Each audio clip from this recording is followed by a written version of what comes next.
Wishing you all a good mood and a pleasant listening experience. Let's begin with story 1. My wife Nastya is a very professional and respectable woman. She holds the position of the Dean of the Mathematics Department at a highly prestigious university. We have been happily married for almost 15 years and have a daughter who shares her mother's passion for science. As for me, I work as an engineer and often have to travel abroad for business trips, which can keep me away from my family for weeks at a time. However, I want to make it clear that I have never been unfaithful to my wife. I have never been anything but faithful to my wife, Nastya, and I was confident that she felt the same way towards me. However, everything changed one winter evening. I was about to embark on a business trip that would keep me away for a few days, but as I was at the airport, I received a call from my boss informing me that the trip had been postponed until the end of the month. With this unexpected free time, I decided to surprise my wife and make her happy. I stopped at a flower shop right from the airport and bought a large bouquet of Nastya's favorite white roses, then headed straight to her workplace. As the day drew to a close, I knew that most of the students, staff, and faculty members would have already left the university campus. I hoped to find my wife alone in her office, surprise her with the flowers, and take her out for dinner. Quietly, I approached her office and peeked inside to see if anyone else was present. If the coast was clear, I planned to burst in and say, "Surprise, Nastenka." However, as I stood outside her door, I heard moaning sounds and rhythmic tapping noises coming from inside her office. At first, I couldn't believe what I was hearing. But then I realized that my wife might not be alone after all. Despite being an adult, I couldn't help but feel like a child as I stood outside my wife's office, knowing what was happening, but not wanting to believe it was her. What if it was just students playing around? I tried to convince myself that it couldn't possibly be my wife behind the door. I hesitated to enter the office, fearing the embarrassment if it turned out to be someone else. Instead, I walked away to the other end of the corridor and sat on a bench, waiting for a while. After around 5 minutes, a young student came out of the office and headed towards the men's room. This gave me the courage to investigate and confirm who was making those moaning sounds. As I entered the office, I was confronted with the sight of my wife sitting in the far corner of her desk, with her blouse unbuttoned. At the sight of me, Nastya was clearly taken aback and nearly fell off her chair in surprise. I stood there, completely stunned, with my mouth agape, staring at her for what felt like an eternity. "Sweetheart, I thought you were on a business trip. What happened?" My wife squeaked, her tone betraying her fear. I had never seen her like this before. Usually she was confident, assertive, and in control. But here she was, cowering in the corner like a frightened mouse. I think she knew from my expression that I had seen everything. I quickly surmised what had happened, and in a fit of rage, I threw the bouquet of flowers to the ground and stormed off towards the bathroom where I had seen the young man go. My wife didn't know which way I had gone, and so she assumed that I had left the building. I heard her high-heeled footsteps clacking down the stairs as she made her way out of the office. Once I was alone, I tried to calm down and figure out what to do next.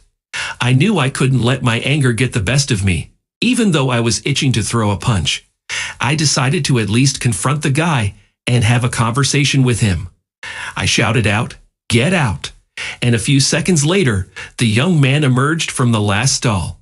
The young man was in a state of complete distress, tears streaming down his face as he trembled and sobbed. "Who are you?"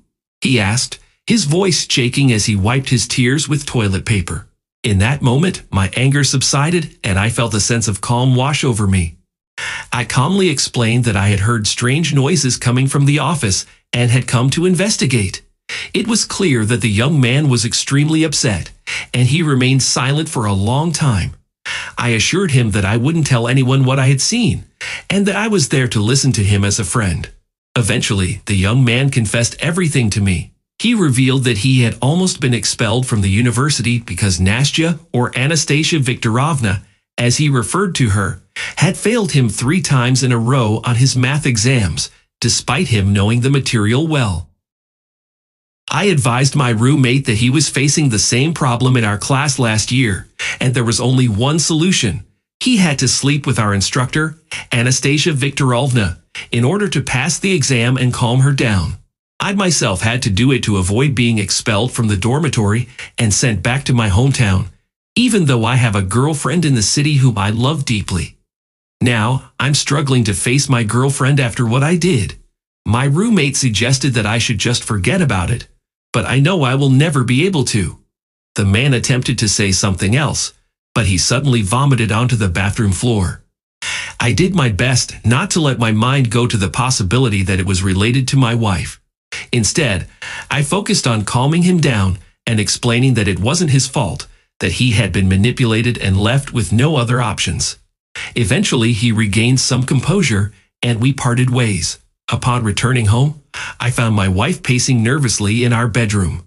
"Darling, where have you been? I was so worried.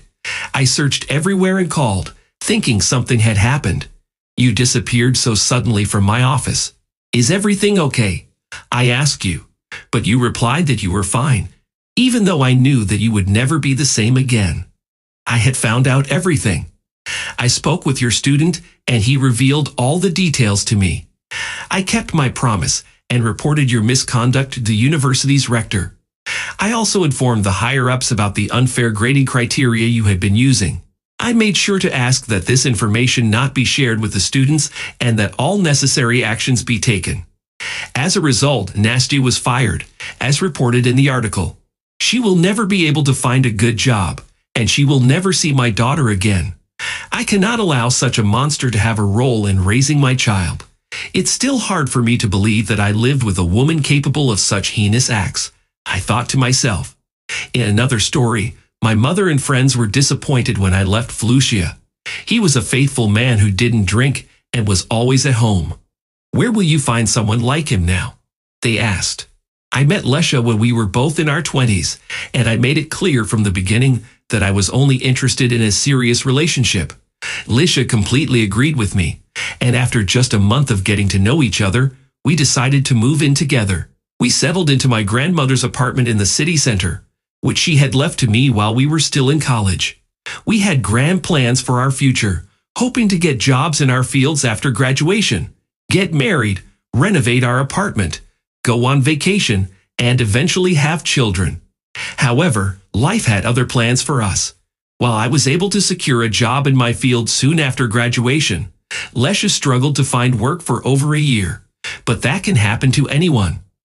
I believed it was challenging for Lesha to find a job because he lacked experience and had to rely on us to support him with food and clothing.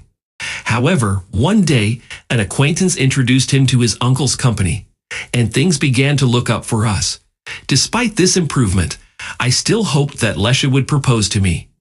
I waited patiently for a year, then 2, but he constantly avoided the question. When I turned 25, I decided to push my desire to get married aside and focus on living a normal, happy life without bothering him about it. Unfortunately, even that plan turned out to be a disaster.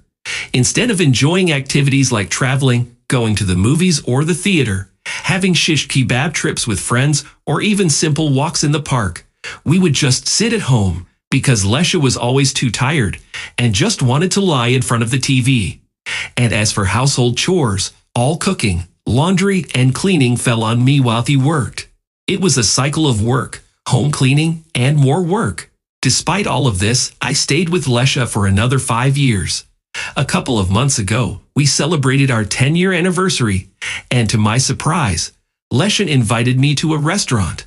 I can hardly believe it. I don't know if someone talked him into it, but it was a rare occasion. I was overjoyed and had a strong feeling that he would pop the question while we were out.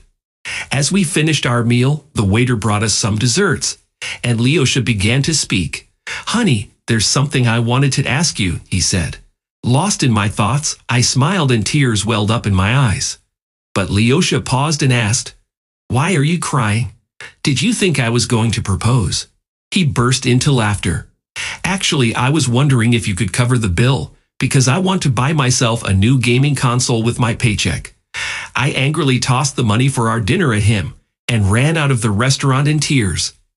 I hailed a cab, raced home, gathered all of his clothes, and threw them over the threshold. Once inside, I locked the door and cried myself to sleep. It was only that night that I realized I had wasted the prime years of my life on a man who had no drive. I took full responsibility for my mistake. I had invited him into my home, provided for him, taken care of him, and put my own desires on hold, all while adapting to his ways. And what did he do? He simply came to me and lived his life as he pleased. Despite my fear of being in my 30s and never finding my prince, I still believe that I made the right decision. Is it so unusual these days for a woman to feel ecstatic simply because her partner isn't straying and isn't searching for the meaning of life at the bottom of a bottle? Nonetheless, I believe that every woman should strive to find her own happiness. Thank you for listening to the story to the end, and if you like it, please support us with a like as well as subscribe to our channel. Write in the comments what you think about the story.